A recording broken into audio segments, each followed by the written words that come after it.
I stand before you today at a crossroads in American history. Not the kind you read about later, sanitized in textbooks with neat conclusions, but the raw, uncertain kind. The kind where the choices we make in this chamber on this day will echo through generations yet unborn. This past weekend, something extraordinary happened across our country. While we prepared to debate redistricting behind these walls, millions of Americans, from New York City to Bryson City right here in North Carolina, from major capitals to small towns with populations in the hundreds, took to the streets. More than 2,500 communities. Possibly the largest single-day protest in American history. Millions of voices, but one message that has thundered through American history since 1776. America has no kings. They marched peacefully, grandmothers and college students, veterans and teachers, people who had never protested before, standing shoulder to shoulder with those who've marched for decades. They weren't there because they hate America. They were there because they love her. Today in this chamber, and with this vote, we're being asked to betray them.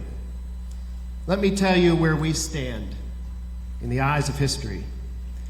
There are moments that define nations, moments when the soul of a country is tested, when everything that came before, every sacrifice, every principle, every promise hangs in the balance. This is one of those moments. Future historians will look back at 2025 and ask, when democracy was openly under assault, when a president demanded states rig their elections, when millions took to the streets, begging their leaders to protect their rights, what did those in power do? Did they stand with the people, or did they stand with the powerful? Do they honor the sacrifices of those who came before, or did they auction off democracy to the highest bidder? Did they keep the promise, or did they break the faith with every generation that bled for this republic? We are living through a stress test of American democracy. Madam President, I fear that we are failing it. Let's go back to Philadelphia, 1787.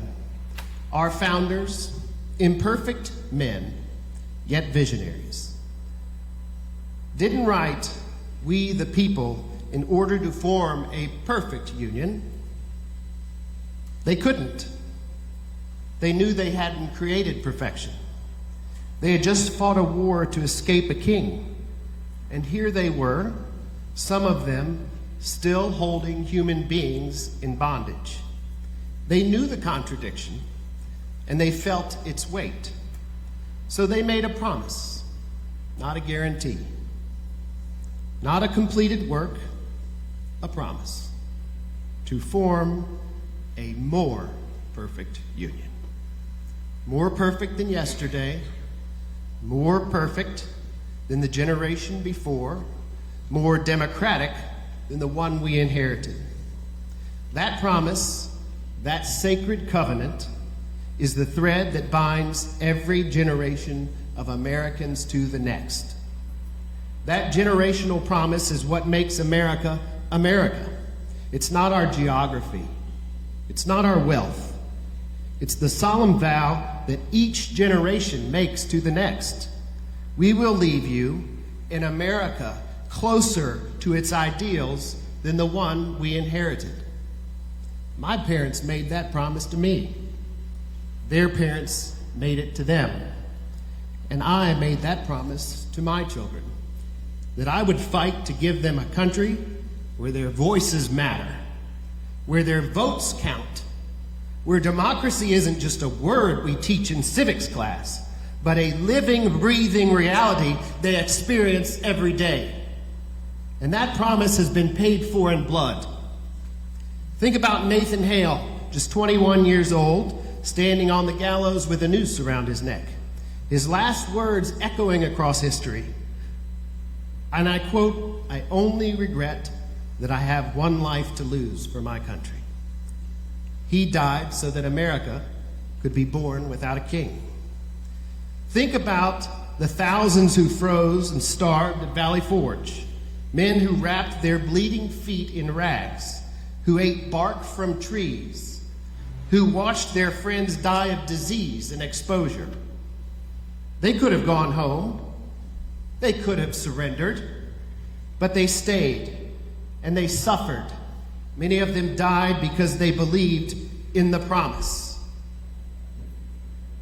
Think about Susan B. Anthony, arrested and fined for daring to vote.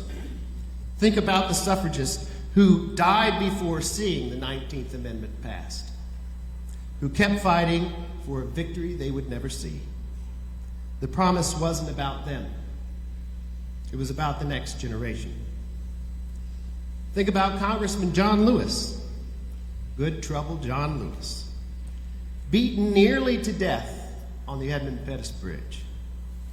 His skull fractured, blood pouring down his face, and still he got up. Still he marched. Still he fought for decades. Until the very end, because he understood something profound. Democracy is not a spectator sport. It requires sacrifice. It demands courage, and it never, ever comes free. Every single one of them kept that promise, even when it might have, or did, cost them everything. And now we stand here in our comfortable suits, in our air-conditioned chamber, and we're being asked, will you honor that promise, or will you spit on their graves? Because make no mistake, that is what today is about. This is about whether we believe in the principle that those millions of Americans stood for this past weekend. That in America, the people choose their leaders, not the other way around. Democracy isn't a gift that arrived complete and perfect in 1776. It's not a participation trophy we get for just being American. It's not a static thing frozen in time, requiring only our passive acceptance. Democracy is alive. It breathes. It bleeds. It can be wounded. It can be killed. And right now, it is gasping for air. Democracy only lives when duly elected representatives stand for the people, present their visions, make their arguments, and trust the voters to decide. It thrives when we compete for the privilege to serve, when we earn the people's trust through the quality of our ideas and the strength of our character. When we fight in the arena of public opinion, not in the back rooms where maps get carved up. Democracy dies when we politicians rig the game, when we draw lines to choose our voters instead of letting our voters choose us, when we admit, and let's be honest, that's exactly what's happening here today, when we admit that we can't win in fair competition, so we'll just change the rules. When we're so afraid of the people's judgment, we rig the system to avoid it. That's not democracy, folks. That's tyranny with a prettier name. That's authoritarianism in a suit and tie. And that's everything these soldiers, marchers, and freedom fighters died to prevent. My colleagues on the other side of the aisle talk about protecting the president's agenda. Let me ask you something. Since when did America exist to support the president's agenda. I thought government was supposed to serve the people. I thought elected officials were supposed to represent their constituents, not take orders from Washington on how to rig maps. I thought we fought a revolution specifically to establish that no one, not a king, not a president, not anyone, is above the will of the people. The president said he's entitled to more seats. Entitled? That word should chill every American to the bone. No elected official is entitled to anything, except the privilege of earning the people's trust. And if you can't earn it fairly, you don't deserve it at all. We teach our children to compete fairly, to do their homework, to practice harder, to win or lose on merit, to shake hands after the game, win or lose, to respect their opponents, and to honor the rules. So what are we teaching them today? That the game isn't going your way, you just change the rules? Integrity is optional when power is on the line? What do we say to the kids that marched with their parents this last weekend? The ones holding signs saying, "We bow to no king." The ones who believe, and God bless them, they still believe, that their voices matter, that democracy works, that America keeps its promises. Do we look them in the eye and say, "Sorry, kid, your vote doesn't matter as much as our political power"? This past weekend, millions of Americans in the streets were screaming to be heard. They were saying, "We see what you're doing. We understand that democracy is under attack. We know the difference between legitimate governance and authoritarian power grab. We remember what happened to countries that chose strong men over self-governance. We know how this story ends if we don't stop it. And we refuse. We refuse to be silent while you steal the people's voice. This body needs to listen. America is standing up, not just members of one party, but Americans from every walk of life, from every corner of this nation, who understand that once you allow election rigging to become normalized, once you accept that might makes right and power justifies betrayal, you have crossed a line you can never uncross. You are breaking something that cannot easily be repaired. Those marchers this past weekend, they're the spiritual descendants of every American who ever refused to bow. They are keeping the promise. But will we? Will we honor the sacrifice of every American who ever fought for democracy? Or will we slap them in the face by trading away the very thing they died to protect? When our grandchildren ask us, "What did you do when democracy was dying?" will we have an answer that lets us sleep at night? This is the moment, this chamber, this day. History doesn't send an engraved invitation letting you know when something important is happening. You don't get a warning label that says democracy's fate hangs in the balance today. You don't get a second chance to make the right choice. You just get moments like this, where regular people in regular places make choices that ripple through time. We are living in one of those moments right now. Historians will write about this vote. Future students will wonder, how could they not see what they were doing? How could they not understand what they were throwing away? I'm here to tell you, what we're doing is wrong. It's a desecration on every grave at Arlington, every memorial at Gettysburg, every name on the Vietnam Wall, every star in the Gold Star Mother's window. but we can still stop. And let me tell you what gives me hope, because I'm going to end on hope. Getting close to the end. You're welcome. Even now, even today, I'm hopeful. And I'm not naive about today's vote. I know how this will end. I know democracy is going to take another bullet in this chamber this morning.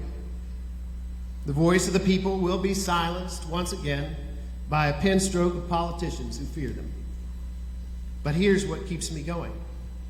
What lets me sleep at night, what gets me out of bed in the morning to come back into this chamber and fight again. Because the promise is bigger than any one vote. The covenant is stronger than any one betrayal. The American spirit cannot be killed by a gerrymandered map. Those revolutionaries at Valley Forge lost battles. They froze, they starved, they buried their friends in shallow graves in the snow, but they won the war. John Lewis had his skull fractured on that bridge, but he got up. He marched again. He ran for Congress. He served for 33 years. He fought until his last breath, and he won the war. But here's what authoritarians and would-be kings never understand. You cannot kill an idea whose time has come. Yes, democracy may bleed today. Yes, this body may succeed in rigging these maps. Yes, the party in control might steal a few more seats, and they might hold on to power for a few more years. You can rig the map, but you can't rig the people's determination. You cannot silence our votes, but you can silence our votes, but you cannot silence our voices. You can try to break our democracy, but it will not break our will to restore it. The fight doesn't end today. It doesn't end with this vote.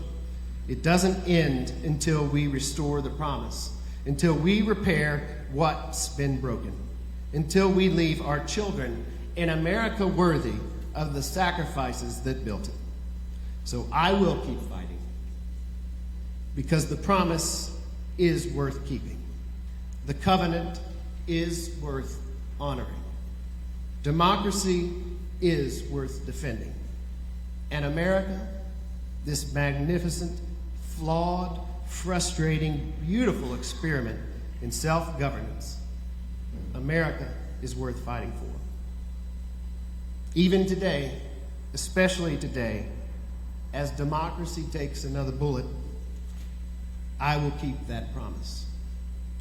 Thank you, Madam President. Thank you to the people of North Carolina. And may God give us the strength to be worthy of our time and the promise that we're entrusted to keep.